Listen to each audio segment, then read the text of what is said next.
Live to Tripoli now, and Anita Mcnaught to talk more about this. Anita, how does this paint the rebels now? If you look at it just at face value, they rejected a plan which the government technically was happy to go along with, to a degree. Well, we'll talk technically in a minute, but when you ask how it paints the rebels, I'm afraid it paints the rebels as nothing but consistent.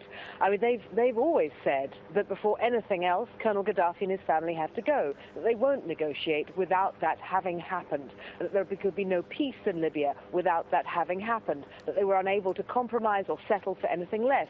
So the rebels' rejection of this African Union peace plan is not surprising, and in fact, they saw this roadmap. They had a view of this roadmap several weeks before, because of course the one that was presented yesterday was not a brand new conjured from mid-air roadmap. It was a roadmap that had been drawn up back in March by the African Union and had already been presented to a Libyan government delegation in Addis Ababa. So the rebels knew what was coming. What was annoying for them were two things, really: that after their very clear denunciation of this plan all those weeks ago, the African Union still came back with the same roadmap, and also that Jacob Zuma had chosen to find something else more important to do and hadn't made it from Tripoli all the way to Benghazi, and they took a dim view of that.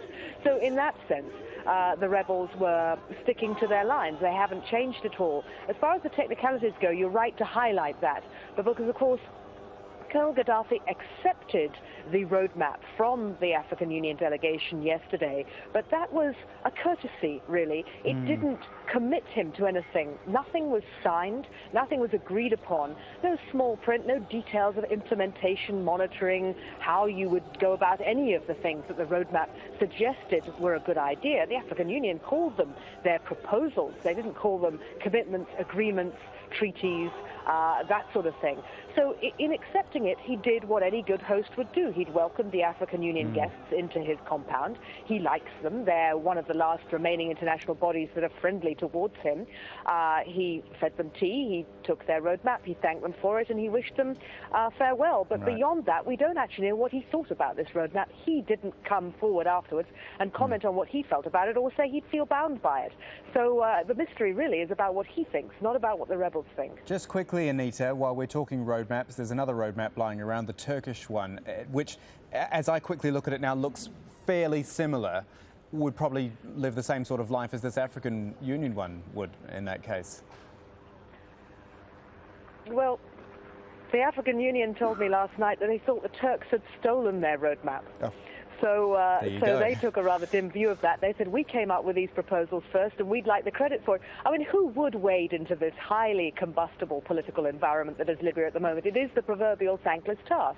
And I'm sure the Turks are watching what's happened to the African Union tonight, and also having, of course, suffered at the hands of the Benghazi residents' poor opinion of them over the last few weeks, and are wondering what they're going to be walking into when they present their finished roadmap at a big international meeting in Qatar on Wednesday. The only point where it differs with the Turks is that the African Union requested special care for the African migrants, the hundreds of thousands who are trapped here. But apart from that, it's the same deal. But, you know, people have got to keep on proposing things to both sides. Otherwise, it's an admission of complete failure. Somehow, in some way, someone has to initiate something that begins a breakthrough. And if it can't come from within Libya, then people from without have got to keep on stepping into the fire. As the African Union spokesman said last night, we just need the people to recognize that we're good people trying to do this with goodwill. They can't force anything on the Libyans, but they felt it was their duty to try. Thank you, Anita. Anita Mcnaught live in Tripoli for us.